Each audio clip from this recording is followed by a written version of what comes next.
Assalamu alaykum, hörmətli televizor görgüçülər. Dünya Uyğur Qurultayı Tor televiziyasının günlük xəbərlər proqramımıza xoş gəldinizlər. Mən İftixar Abdurşid.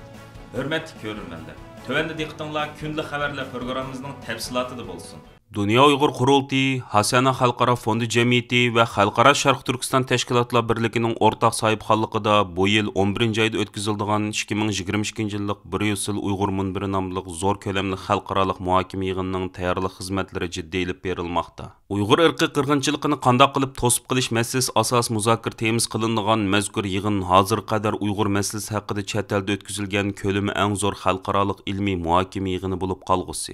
2022 yıllık Brüssel Uyghur Munbiri Tayarlıq Komitetinin istansımızga bildirişçe, bu yıl 11. ayının 9. günden 10. günügüçe Belgiyanın paytaxtı Brüssel'de ötküzüldüğün ve içiliş murasimi Avrupa Parlamentide elip berildiğin mezkur yığınғы parlament əzaları, hükümet xadimleri, siyasi erbaplar, xalqaralıq dağlıq advokatlar ve kanunşünaslar, diplomatlar, Uygurlar meselesini tədqiq qılıvatqan çetellik alim ve mutaxassislar, xalqaralıq kişilik hüquq təşkilatlarının vekilleri, hər qaysı dinlarga mənsub dini cemiyet ve gruplarının vekilleri, dünyanın hər qaysı əllərdə fəaliyyət elib beriyotqan Uyghur təşkilatlarının asaslıq məsullarından bolup 250 nəfərə yaxın zat təklif qılındı. Bularning mutlaq köp qismi chet ellik alim ve tədqiqatçılardan ibaret. Umumen növbətdə Şərq Türkistan ve Uygurlar meselesi boyunca tədqiqat elib beriyotqan tədqiqat mərkəzləri, universitet ve institutlarının vekilleri ve chet ellik mutaxassislarning hammasidagidek 2022 yıllık Brüssel Uyghur Munbiriga toplanıp Uyghur meselesi boyunca keng dairdə muhakeme elib barıdı. Uygurlarning taqdiriga munosabatlik zor meseleler ve Uyghur ırqı qırğınçılığını tosub qilishning konkur tədbirləri muzakir qilindigan mazkur xalqaralıq muhakeme yığınının muvaffaqiyatli ötküzülüş üçün Avrupa parlamentidagi ba'zi siyasi gruplar, Xalqaro vakolatsiz millatlar tashkiloti, Dünya xatar ostidagi millatlarni qo'g'dash tashkiloti, Xalqaro kishilik huquq jamiyati, CCGO, Reni Kassin Fondi jamiyati qatorliq organlar mazkur yig'inning tayyorlik xizmatlariga yaqindan moslashib berdi.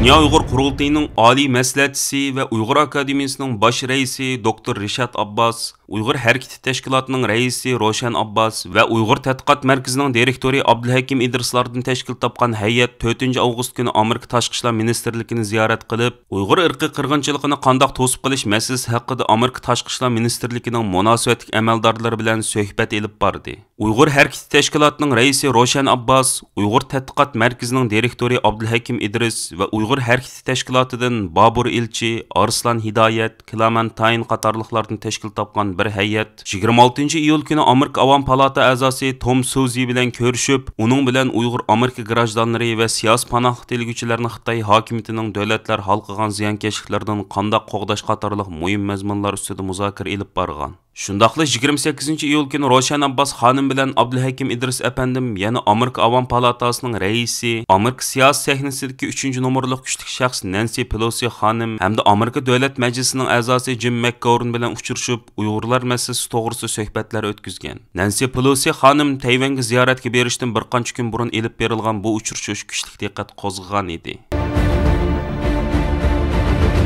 Amerika Kengash Palata a'zolari Uyg'urlarga yurgizilayotgan irqiy qirg'inchilik va majburiy emgak chetishlik kishilarga qartilgan jazoni kengaytirish maqsadida yangi bir qonun loyihasini o'ttirib qo'ydi. Amerika Kengash Palata a'zosi Marco Rubio va Bob Menendez navbatdagi mavjud qonunga asosan Uyg'urlarning huquqini dafsand qilishga va majburiy qul emgakiga chetishlik shaxslar jazolangan taqdirdami, ular bilan tijorat qilayotgan shirkatlarning ham Amerikaning pul muomala sistemasiga kiralaydiganligidek ahvolni nazarda tutib turib yangi bir qonun loyihasini o'ttirib qo'ygan. Senator Marco Rubio'ning rasmiy torbetida e'lon qilingan bayonotga qaraganda, qul emgaki qo'llovchilarini jazolash qonuni deb atalgan bu qonun loyihasida Uyg'urlarga qartilayotgan zulmga chetilganlarga beriladigan jazoning doirasi kengaytirilgan bo'lib, bu jazolanganlar bilan savdo qilayotgan va yordam qilayotgan chet el shirkatlarini jazolashni o'z ichiga oldi ekan. Mazkur qonun loyihasining Avam Palata nusxasini Avam Palata a'zosi Jim Banks tonishtirgan. Marco Rubio apandi bayonotida mundaq degan: Xitoy Kompartiyasining Uyg'urlarga qartayotgan bostirishining qo'rqinchli tafsilotlari intayin to'liq isbotlangan. Bu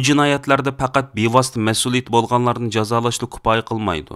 Ularning qo'llag'uvchilari o'xshashli javobgarlikka tortilishi kerak. Bu razil qilmishlarga yo'l qo'ygan har qanday shaxsning Amerikaning pul muomala bozoridan naf ilishiga yo'l qo'ymasligimiz kerak. Kengash palata a'zosi Menendez mundaq degan: Xitoy Xalq Jumhuriyatining Xinjiangdagi Uyg'urlar va boshqa Turkiya oz sonliq millatlarga paskashlarcha irqiy qirg'inchilik yurgizayotganligi va Uyg'urlarning majburiy emgak silinishining yer shari ta'minlash zanjirini buzayotganligida shubha yo'q.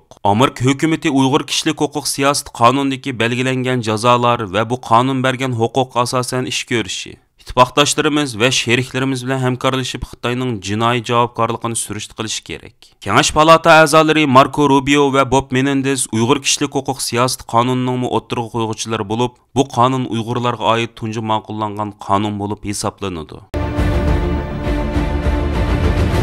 Amerika Avam Palata raisi Nancy Pelosi Tayvandagi ziyoratini oyoqlashtirib bir kundan keyin Xitoy Tayvanga yaqin dengiz rayonlarida harbiy manevrni boshlab etgan. CNN televiziyasining xabaridan qaraganda, Xitoy bu harbiy manevrda Tayvanning shimoliy, janubiy va sharqida kam deganda 11 boshqariladigan bomba atgan bo'lib, bu bombalarning 5 tanasi Yaponiyaga tava dengiz rayonlariga tushgan. Biroq Xitoy armiyasi boshqariladigan bombalarning hammasi nishonga dal zarba berdi deb jakarlagan. Yaponiya taraf Xitoy hukumatiga norozilik bildirgan bo'lib, Yaponiyaning davlat mudofaa ministri Nobuo Okishi so'zida bu bizning davlat bexatarligimiz va fuqarolarimizning bexatarligiga munosabatli og'ir masala degan. Halbuki xabarda aytilishicha, Xitoy tashqi ishlar bayonotchisi Hua Chunying manevrdan bir kun burun, ya'ni 3-avgust chorshanba kuniki qilgan so'zida Beijingning o dengiz rayonini Yaponiyaga tava deb e'tirof qilmaydiganligini aytgan ekan. Tayvan prezidenti Tsai Ing-wen bo'lsa 4-avgust payshanba kuni kechda sin orqali nutq so'zlaganda Xitoyning harbiy manevrini Tayvan uchun emas, xalqaro jamiyat uchunmi bir mas'uliyatsizlik deb atagan. Prezident Tsai Ing-wen xonim bayonotida mundaq degan: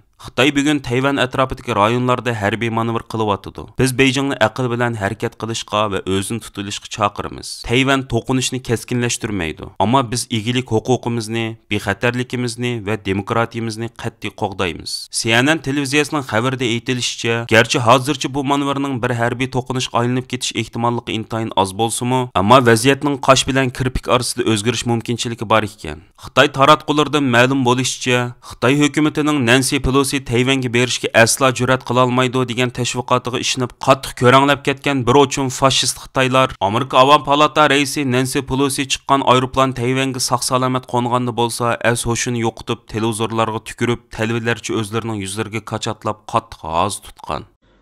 不看了，关了手机，睡觉。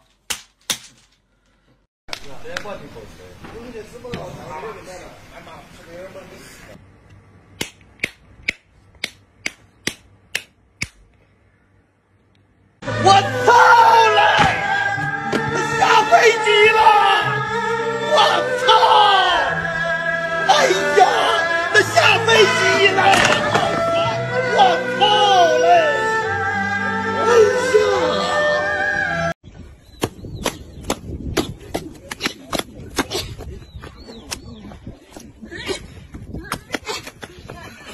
呀！ 你要吃死我就吃死我了！吃死我了！死了，真他妈丢脸！他妈丢脸！我他妈个逼呀！打不打的？逼还说他妈的打我，打又不打我，操你妈！他妈真他妈丢脸死了！你妈个逼呀！我他妈的花他妈个，我他妈花个。 Aziz ko'rmanlar, yuqorida diqqatingizga Dunyo Uyg'ur qurultiyi to'r televiziyasining kundalik xabarlar programmasini sundik. Keyin qitimliq sonimizda ko'rishayli. Aman bo'lgaysizlar. Stansimizning YouTube kanaliga a'zo bo'lishni unutmang. Xayr xo'sh.